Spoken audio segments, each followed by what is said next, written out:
Donc oui, le flou ne se met pas sur l'image d'arrière-plan, donc ça donne pas bien. En effet.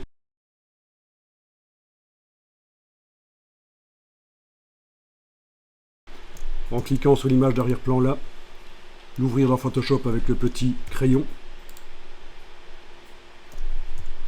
Enfin, si vous avez importé une image d'arrière-plan JPEG, c'est pas sûr que ça va s'ouvrir dans Photoshop. Hein. Vous connaissez le système. Hein. D'où l'intérêt de travailler des fichiers Photoshop quand même. Alors, donc, dans la palette des calques, quand même convertir le calque en objet dynamique pour pouvoir paramétrer le flou encore par la suite. Clic droit, convertir en objet dynamique, et ensuite on va mettre un filtre de flou. Il y a le flou gaussien, qui n'est pas le plus réaliste, parce qu'il ne fait pas l'effet bokeh. Vous connaissez l'effet bokeh? Effet bokeh, c'est les beaux flous qu'on a avec des petites taches à l'arrière, comme ça vous connaissez.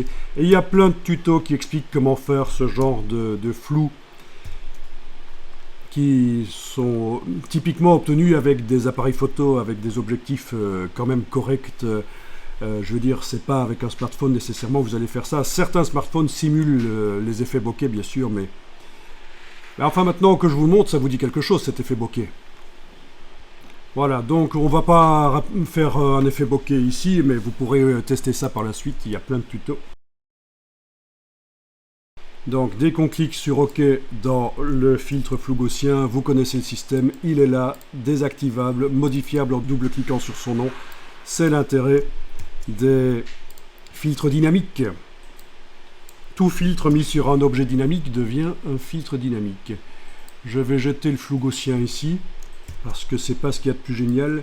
Et alors, moi ce que je vous propose de faire rapidement, c'est filtre bruit médiane. Filtre bruit médiane.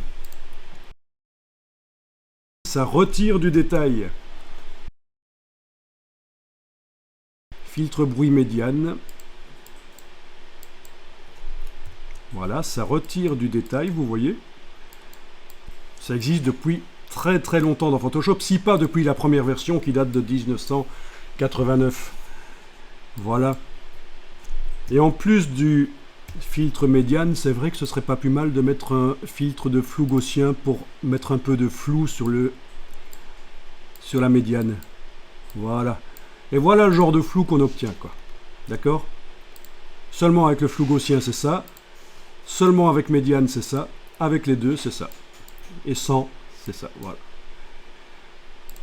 Donc en travaillant sur l'un et l'autre, vous obtiendrez un peu un effet de flou réaliste, pas trop infographique. Les filtres, on peut les entasser différemment sur l'objet dynamique.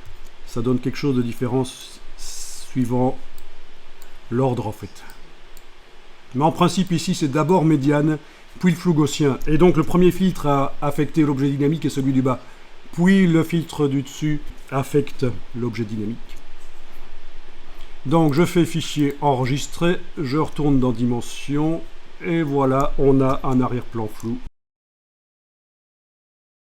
La perspective ne correspond pas, hein. Là on va quand même pas pousser à ce point-là. Gardons les choses simples.